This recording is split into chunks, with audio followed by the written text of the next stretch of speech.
Welcome back, everyone. Sheepdog Smokey here, and this one is one that I'm honestly surprised we haven't had in the news before now.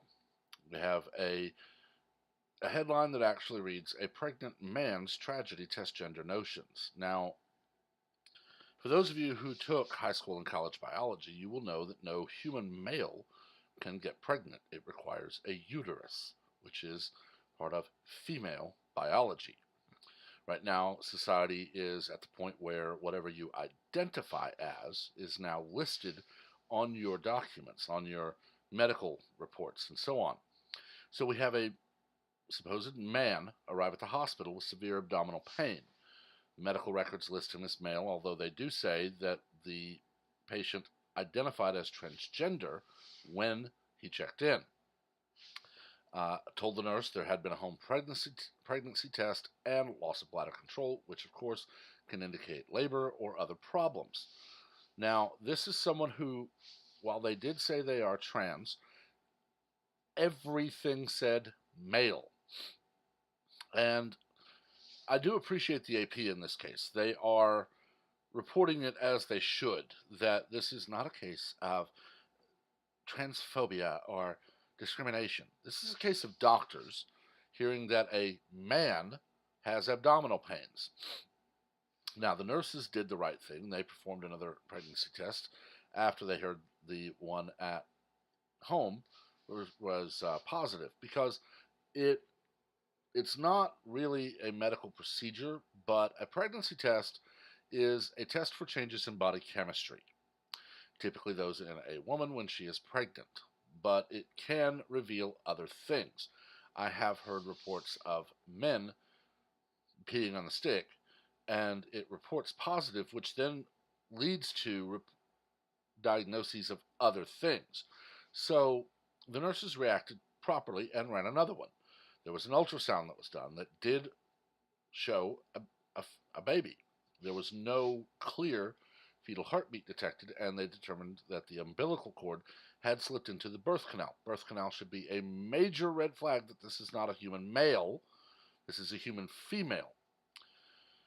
Now, in the case of this person, they had been taking testosterone and other things until a loss of insurance. And if the loss of insurance was incredibly recently, or if the pregnancy was further along than they don't say in this article, even in the third scenario of where the testosterone was stopped before the pregnancy began, there's still a high level of testosterone in the body.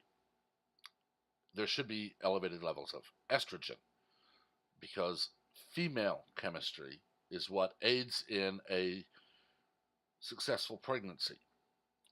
Now, of course, this is going to be something that really just ignites the back and forth from every side of this issue, that the doctors should have been more sensitive. Well, how? You have someone you have someone saying, "I am a man and I'm having stomach cramps."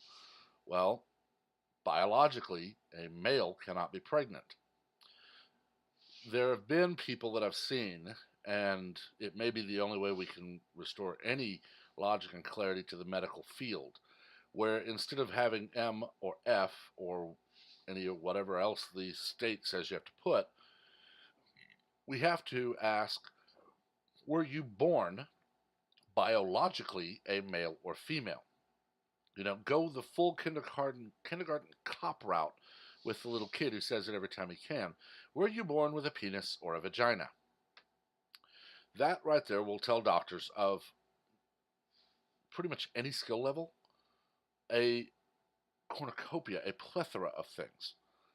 Okay, it will tell you that for a male at birth, you don't test for ovarian cysts. For a female, you don't test for prostate cancer. Things like that, where if you didn't have a prostate, you can't get prostate cancer. If you've never had an ovary, you cannot have ovarian cysts. Now, the intake process, we may need to go to, small novella-sized records, where the records indicate that you've been transitioning and you're taking testosterone or estrogen or whatever, so that they know of possible other risks you may be at. a person transitioning from female to male is likely to be taking testosterone, which does cause changes to the body. It will cause a loss of the period. It mostly causes reduction in breast size. It will allow for greater muscle build growth when you work out, and so on. Someone taking estrogen is going to start developing breasts, and they're losing that male physique.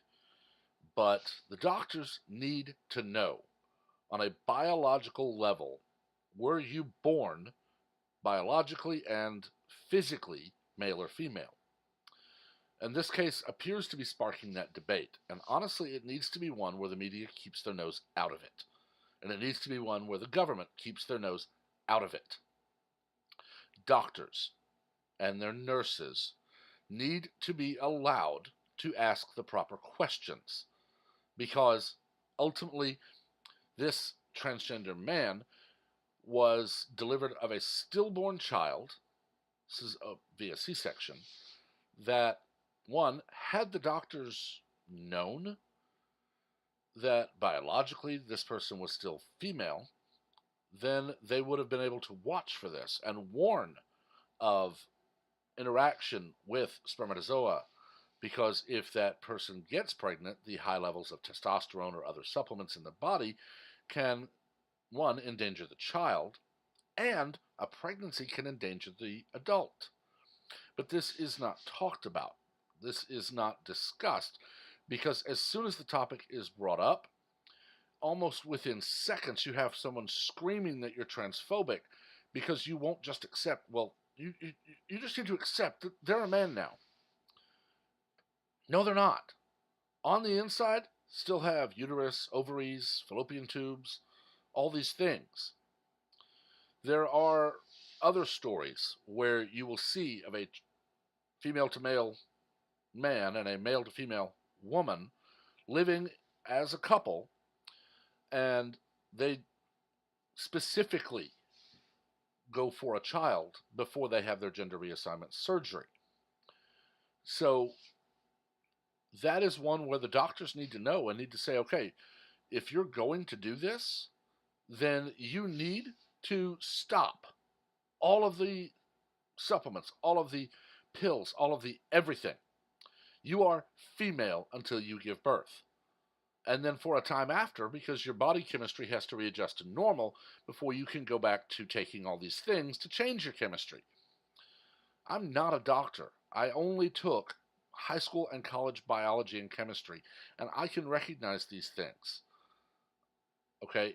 I'm not going to go into them further because I'm not a biologist. I'm not a doctor. But this case alone should be a gigantic warning bell that says we need to know everything.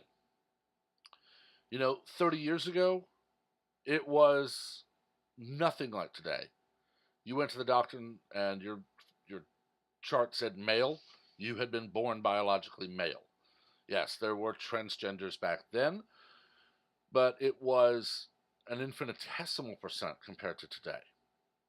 You didn't see children transitioning. And doctors knew when things happened what to do. There may have been the scattered case like this, but it was so scattered, so few and far between, that it never hit the news. Now, the Associated Press is reporting on this. And as I said, this should be a gigantic warning bell that tells governments and tells anyone outside of the medical field, stay out of it. Okay? Activists, lawyers, governments, all of it, stay out of it. Doctors and nurses know best how to treat their patients. And the doctors and nurses need to tell the people who are transgender that I don't really care about your gender identity or how you live your life. I care about keeping you healthy. To do so, I have to abide by biology. You were born with a penis. To me, you are male. You were born with a vagina. To me, you are female. Because there are very unique things about body chemistry and physiology and everything, anatomy, that affect your care. Even after surgery, a female to male does not have a prostate. A male to female does not have any vestiges of reproductive organs that a woman would have. So, therefore, they still would face the biological issues of biological males and biological females. And on the one hand, I'm glad I see this story because it is written in a way that basically says we have something where we need doctors to lead the way. But I'm also worried by it because I can just see this being picked up by a Maddow, a Brzezinski, or any of the others on all the liberal medias and using it to decry the, of course, quote unquote, rampant transphobia that they will decry, and it will just never progress. Nothing will get done. But I've talked about this long enough. I would actually love to have someone who is a nurse or a doctor weigh in on this, because those people are going to know worlds more than I know. What I know about the medical industry is leave it to the people who've studied it for years. Leave it to the LVNs, the RNs, the CNAs, the paramedics, the doctors. Leave it to those people because they've specifically studied to become experts in their field. They know what they need. And had this person not been emboldened by a government saying, well, you identify as male, so now, poof, you are male. No, you're not. On a physical, biological level, you're not. And that is what the crux of this is. But I've talked long enough. Let me know what you think in the comments. Remember, keep it civil. We don't learn from arguments. We learn from debate. Again, if you know any doctors or nurses, I would love to have their input on this. Remember, please, to like and share this video, as well as to subscribe and turn on notifications so that you're the first to know of all new content as it is posted. Until next time, everyone have a wonderful day.